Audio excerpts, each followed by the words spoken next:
Have you ever stood on an ancient hill fort, the wind whipping around you? You might feel a shiver, a sense of something ancient.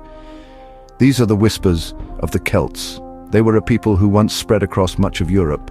Their story is etched into the land, in the stones, and in our imagination. The name itself conjures images of fierce warriors, painted in woad. But they were so much more than that. They were skilled metalworkers, poets, storytellers, and spiritual people, deeply attuned to nature. Their world was rich, complex, and utterly fascinating. We'll travel back centuries, even millennia, across vast landscapes, from windswept Atlantic coasts to the heart of Europe. We'll try to understand how the Celts lived, what they believed, and what drove them. Why do these ancient people still hold such a powerful grip on us today?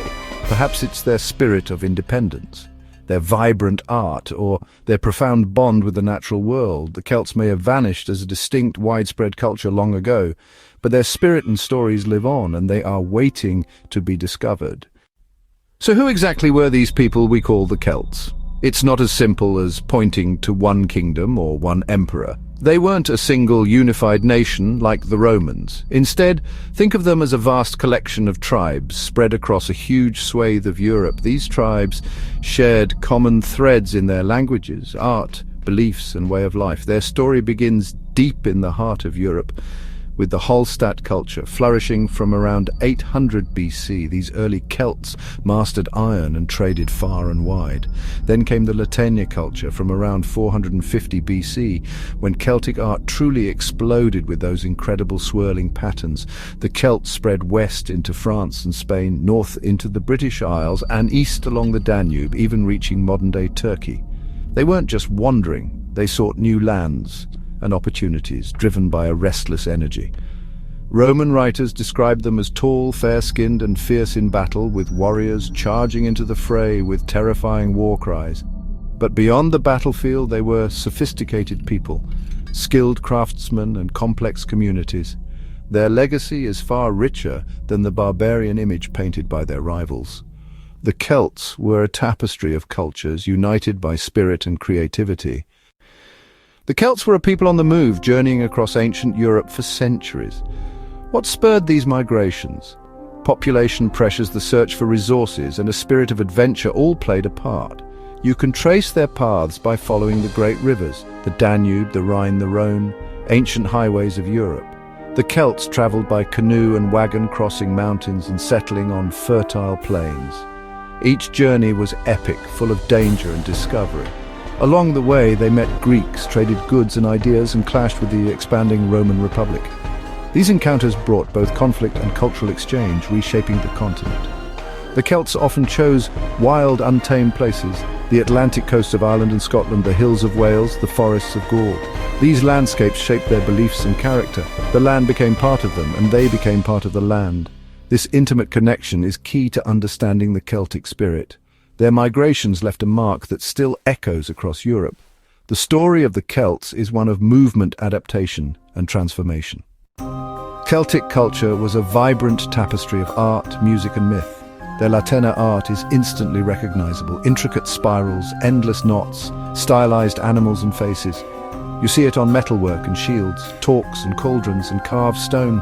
Music and storytelling were the lifeblood of society. Imagine a bard in a chieftain's hall, singing tales of heroes and magical beings. These stories were more than entertainment. They were history, lore, and spiritual wisdom passed down by word of mouth. Their spiritual world was complex, with gods and goddesses tied to places and aspects of life. The other world, a mystical realm alongside our own, was central to their beliefs. Druids guided them, serving as priests and judges, teachers and keepers of sacred knowledge. Life followed the turning of the year, marked by great festivals: Samhain, Beltane, Imbolc, and Lugnasad.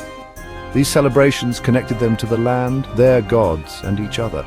Art, myth, and ritual were woven into daily life. The Celts lived in tune with nature and the unseen world. Their culture was a living, breathing force.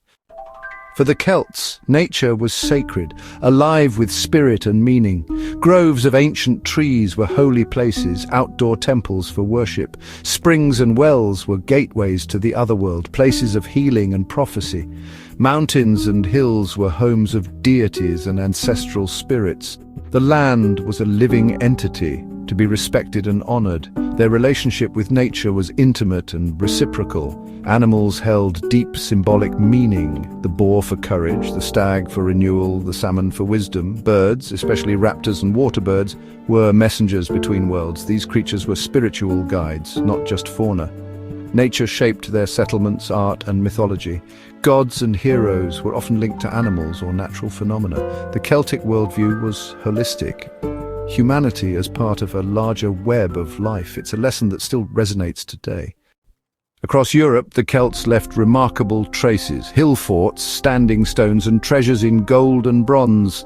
Hill forts like Maiden Castle and Danebury were more than defences. They were centres of community and ceremony. Standing stones and dolmens, ancient and enigmatic, still radiate a powerful presence. Burial sites like the Hockdorf chieftain's grave and the Vic's grave reveal astonishing wealth and social complexity. These graves held golden torques, ornate weapons, imported luxuries, even entire wagons. The treasures themselves are breathtaking: the Gundestrup cauldron, the Battersea shield, the Ardagh chalice. Each piece tells a story of craftsmanship and cultural meaning. Visiting these sites or seeing these artifacts is like touching the past. They are windows into the Celtic world. Stand on a hill fort's ramparts or gaze at a golden torque. Connect with ancient lives. These echoes in stone and gold bridge the centuries. The Celts' legacy endures in the landscapes and museums of Europe. Their world is waiting to be explored. The Celts may have been absorbed or pushed to Europe's fringes, but their legacy is alive and vibrant. In Ireland, the Irish language, traditional music and folklore all echo a Celtic past. The landscape itself seems steeped in myth. Scotland's Gaelic language, bagpipes and kilts and clan system all have deep Celtic roots.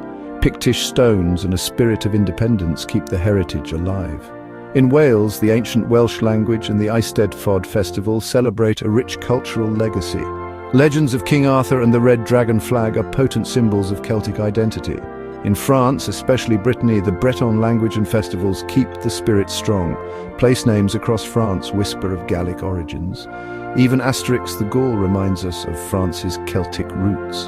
The legacy is woven into the fabric of these nations. Celtic culture endures in language, music, and tradition. The spirit of the Celts lives on in modern Europe. Their influence is everywhere if you know where to look. Become a time traveler, no machine required. Walk in the footsteps of the Celts by visiting the places they lived, worshipped, and fought. Stand within the ancient stone circle of Newgrange in Ireland and feel the weight of millennia. Clamber over the earthworks of hill forts like Cadbury Castle, or explore the stone villages of Skara Brae. Museums across Europe house stunning collections of Celtic art and artifacts. When you visit, look for more than just stones and mounds. See the subtle signs, the outlines of ancient fields, the curve of a trackway. Tune into the atmosphere of the place. Sometimes you can almost hear echoes of the past. It's about feeling the spirit of the place, not just ticking off sites. Connecting with the past in this way is profound. It's about understanding our shared human story. By walking these ancient paths and touching weathered stones, we gain a deeper appreciation for humanity's journey. The Celtic past is alive for those willing to seek it. Every visit is a step closer to the world of the Celts. The story of the Celts isn't confined to history books. Their spirit is still with us. It's in the languages, the music, the art, and the landscapes of Western Europe. Their journey continues through us, in how we remember and interpret their world. Keep exploring. This is just a glimpse into their fascinating lives. Read the myths, listen to the music, visit ancient sites, and seek out local museums. Every new discovery adds another layer to our understanding. Learning about ancient cultures teaches us about ourselves, creativity, resilience, and spiritual connection.